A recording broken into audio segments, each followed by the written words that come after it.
Сьогодні хотів би поділитися інформацією, як перевірити датчик заднього ходу на автомобілях Renault, Nissan. В принципі, по аналогії можна перевірити будь-який інший датчик в будь-якому іншому автомобілі. В даному випадку у мене датчики з автомобіля Renault Laguna, ну і в моєму випадку датчик трьохпозиційний і трьохконтактний.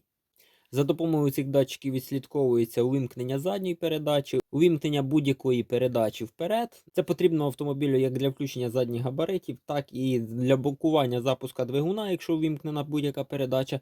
Ну і також для систем АБС, ЄСП відслідковувати, чи ж передається крутний момент на колеса автомобіля. Ну і зараз ви можете бачити оригінальний датчик і замінник з мого автомобіля, і він працюючий 100%.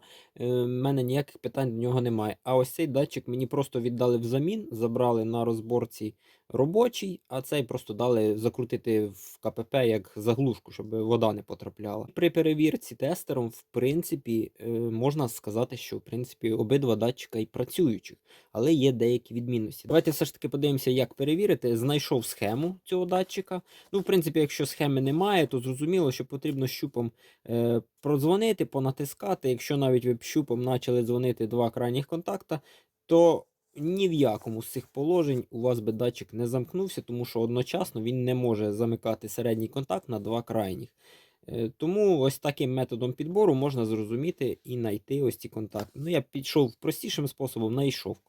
Тому ми знаємо, що середній контакт це у нас спільний контакт, а два інших замикаються з ним. Приготував фішечку для того, щоб було зручно це все підключати до тестера. Підключив. Ну, це все можна і щупами провірити. Потрібно просто чиясь допомога, а може навіть і самому можна вправитись. Ну і так, як ви можете бачити, у нас середній жовтий, сірий і білий крайні контакти. Тому давайте спробуємо з жовтого і білого контакту. Прикладаю щупи.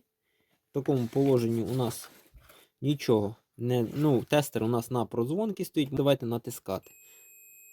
Коли у нас цей контакт... Ось цей контакт в кінечній позиції у нас замикається. Ось так. Тобто ця позиція, ну, з цієї точки зору працює контакт, він не закорочений, нічого з ним не трапилося. Давайте інший контакт. Жовтий і сірий. Ось цей контакт працює в середньому положенні датчика. Ось бачите, натиснув, він замкнувся і працює. Якщо далі натиснути, вже розмикається і замикається той наступний контакт, який ми попередній раз дзвонили. В такому положенні обидва контакти не дзвоняться. Ніяк. Навіть ось ці крайні два між собою теж не повинні дзвонитися. Ось так. Ну і перевіримо ж неробочий датчик. Ну, я на машину не ставив. Людина мені просто сказала, що не працює увімкнення задньої передачі. Беремо жовтий і ми брали спочатку білий. Таким самим він у нас має замикатися в кінечному положенні. Натискаємо. Ой. Не замикається.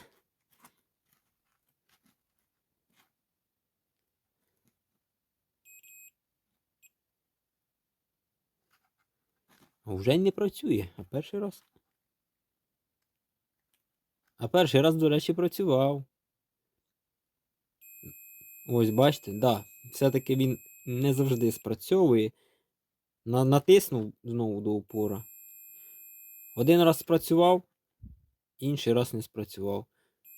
Вже аж коли вдавлюю сильно-сильно всередину, то він спрацьовує. Якщо за-під лице вдавити, то не спрацьовує. А вже при зворотньому, ну ось, бачите, через раз він не так чітко все-таки працює. Значить, все-таки є якась проблема з цим датчиком. Я чомусь перший раз подумав, чому ж мені його віддали як непрацюючий. Ну і це положення у нас середнє. Бачите, до середини натиснув. Все. Тут чітко відпрацьовує цей контакт середній. Хоча я думав спочатку, що наоборот щось з середнім контактом. Але ні, виходить, що з крайнім. Тому можна прийти до висновку, що саме крайнє положення відповідає за задню передачу.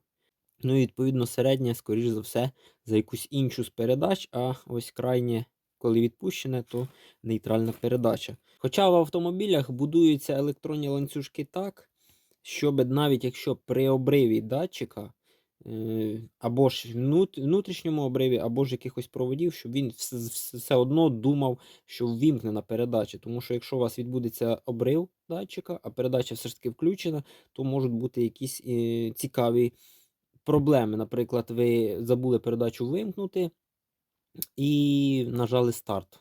І вона на передачі поїхала на стартері. Ну, це як один із випадків. Тому, скоріш за все, коли жоден з контактів не замкнутий, автомобіль думає, що передача увімкнена. Тобто в таке положення це будь-яка передача вперед увімкнена. Середнє це, скоріш за все, нейтраль. А ось до кінця вжимаєте, це вже буде задня передача.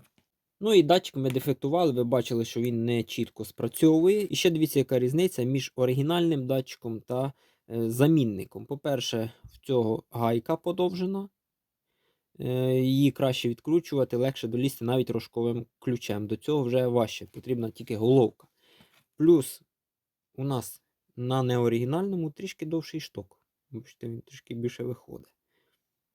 Ну, але це не впливає на роботу конкретно хоча б в цій коробці передач з цим датчиком. Але штоки, факт в тому, що трішки різні, і навіть виступ, якщо брати від привалочної поверхні, хоча ось тут якась іде ущільнення, напевно, це в корпусі.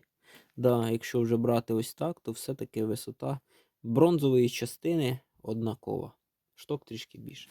Ось таке відео, не знаю, можливо, трошки довге вийшло, але хотів трішки ввести в курс, хто не знає, хто не знайомий. Тому перепрошую. А на цьому в мене все. Підписуйтесь на канал, ставте лайки, друзі. Всім до зустрічі!